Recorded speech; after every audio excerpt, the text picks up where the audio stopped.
Olá, IPCA! Hoje é quinta-feira, dia 23 de agosto de 2012. Estamos juntos há 193 dias lendo a Bíblia e hoje leremos a primeira carta de Paulo a Timóteo, fazendo a revisão do conteúdo desta carta. Nós estamos nos aproximando da Gincana Bíblica no dia 16 de setembro e é hora de lembrar as muitas coisas que lemos e hoje vamos lembrar os 6 capítulos desta primeira carta de Paulo a Timóteo.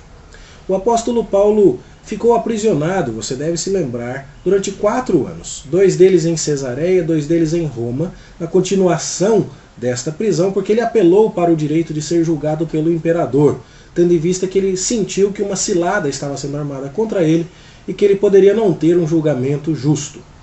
Isso tudo se deu depois que Paulo finalizou a sua 3ª viagem missionária e então estava levando a oferta que havia recolhido na Macedônia e na Acaia para os cristãos empobrecidos na Judéia.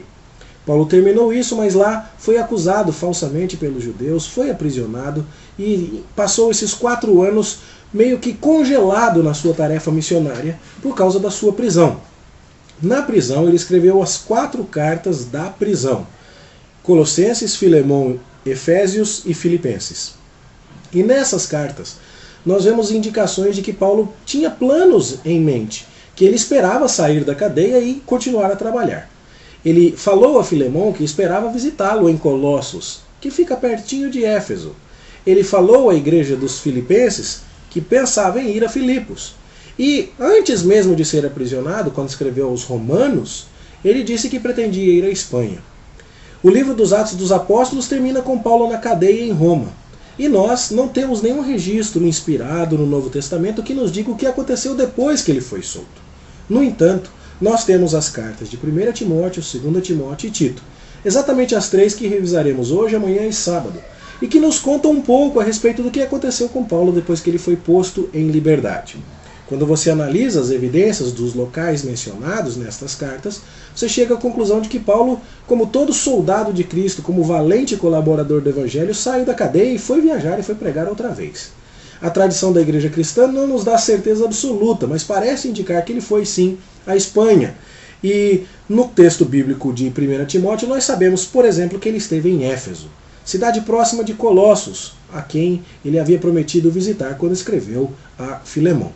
Lá, Paulo visitou a igreja que tinha fundado há alguns anos antes, tempos antes de ser aprisionado, e uma igreja na qual ele passou 3 anos. Ele conhecia bem aqueles irmãos. No entanto, o tempo já tinha passado, o apóstolo tinha se ausentado por vários anos e muitas coisas precisavam ser colocadas em ordem. Paulo deve ter passado por ali e com certeza deixou ali Timóteo. E ele diz no verso 3 do capítulo 1 que era para que Timóteo admoestasse a certas pessoas a fim de que não ensinassem outra doutrina. Era necessário cuidar da igreja e a grande ameaça da igreja era a heresia.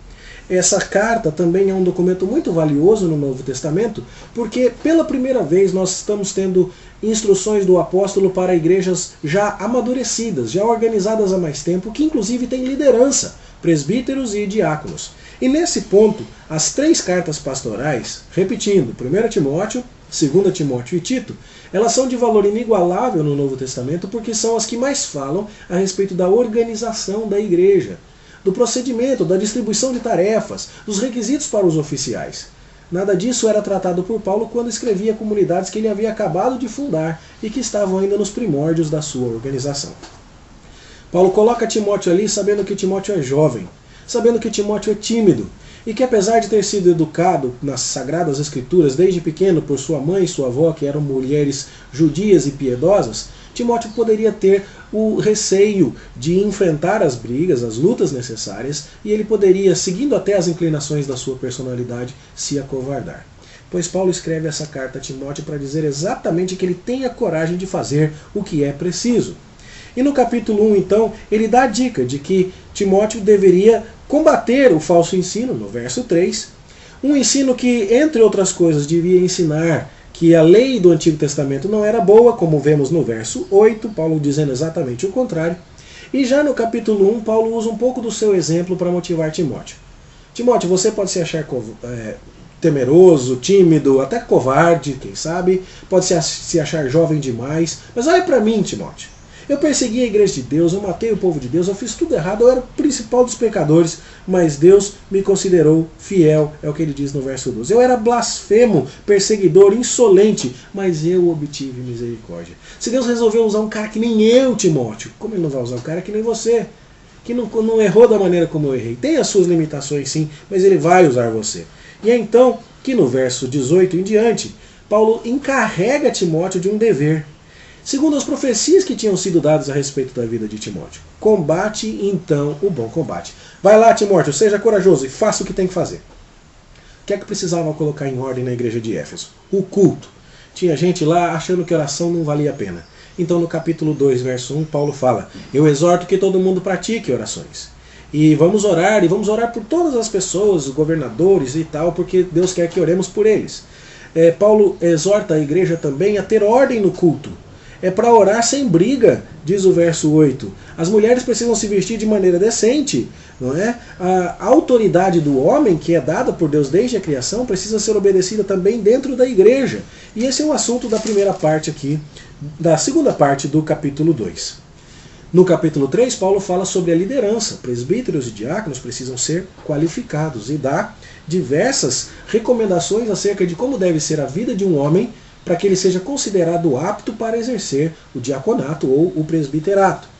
E Paulo resume bem o espírito da carta no verso 14 do capítulo 3. Que ele escreveu essas coisas para que, verso 15 agora, para que Timóteo fique ciente de como se deve proceder na casa de Deus. Ele foi o pastor colocado lá por Paulo para colocar as coisas em ordem, e Paulo está dizendo, faz assim, porque na igreja tem que ser assim. E o que é a igreja como essência? Diz o verso 15. É a coluna e o baluarte da verdade. Ela é a casa de Deus.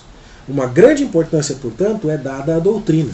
E já no capítulo 4, Paulo vai falar da apostasia, do abandono da verdadeira fé, de gente que ia seguir ensinos de demônios e espíritos enganadores, como lemos no verso 1 do capítulo 4. Então, Paulo fala, alimente-se com as palavras da fé e da boa doutrina que você tem seguido, verso 6 do capítulo 4. Verso 16, cuide de você mesmo e da doutrina. Ou seja, uma das grandes atribuições do pastor e de Timóteo aqui em particular era cuidar para que o povo de Deus estivesse instruído na verdade. Outras coisas que a igreja também deve zelar é o cuidado para com os seus. E por isso no capítulo 5, Timóteo é instruído por Paulo sobre como cuidar das viúvas da igreja.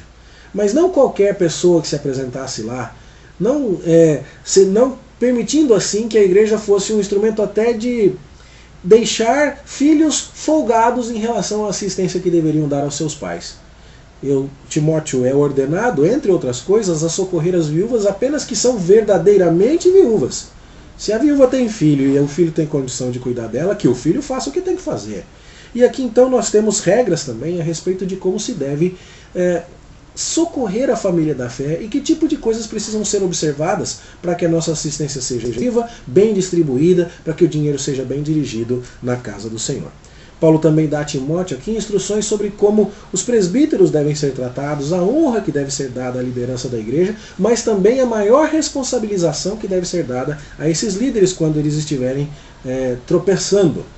É muito importante desta forma que na hora de se ordenar presbíteros, isso não seja feito com pressa, porque se trata de algo realmente muito sério.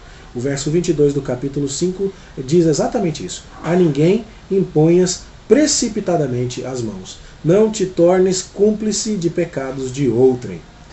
Ou seja, preste bem atenção para que a liderança da igreja esteja de tal forma qualificada que as coisas na casa de Deus sejam do jeito que deve ser. Que o culto seja como deve ser. A oração, a ordem, a liderança masculina, a qualidade dos líderes, a sã doutrina, a assistência social, o comportamento dos líderes em geral, até mesmo os servos e senhores, como se fala no capítulo 6. Tudo isso seja bem regulado, bem regrado, para que o testemunho na casa de Deus seja o melhor. Por fim, Paulo dá uma palavra a Timóteo sobre dinheiro. Muitos dos falsos mestres que estavam ensinando com vistas a obter lucro, supondo que a piedade era fonte de lucro. E o apóstolo Paulo fala assim, olha, cuidado Timóteo, você precisa ensinar por fidelidade a Deus, não é? E deve combater o bom combate e fazer aquilo que você precisa fazer, sabendo que a sua recompensa virá do Senhor. Quem quiser ficar rico vai cair em tentação e em cilada e vai se perder, porque o amor do dinheiro é a raiz de todos os males. E algumas pessoas que entraram nessa cobiça se desviaram da fé. Então Paulo diz: Timóteo, acima de tudo, faça todas essas coisas como pastor, mas pelo seu chamado, para obedecer ao Senhor. E não pensando que daí você vai tirar algum tipo de lucro. Faça isso. E exorte até mesmo as pessoas ricas que há na sua igreja, para que sejam ricos de boas obras, para que pratiquem o bem e sejam generosos em dar e prontos em repartir. Se isso for assim, não só você, como toda a igreja, todos os tipos de irmãos dentro dela, todo mundo estará se comportando da maneira como devem ser as coisas na casa de Deus. Esse é o resumo, portanto, desta primeira carta de Paulo a Timóteo. Eu espero que você se lembre desses assuntos e nas próximas semanas nós estaremos suspendendo um pouco a divulgação de vídeos e vamos mandar algumas listas de perguntas para os irmãos com questões que vão ser tratadas na nossa gincana. E a maioria delas vai ser tirada exatamente dessas reflexões que estamos fazendo em vídeo. Minha oração é que você tenha uma boa leitura e reflita bem a respeito dessas coisas, em nome de Jesus.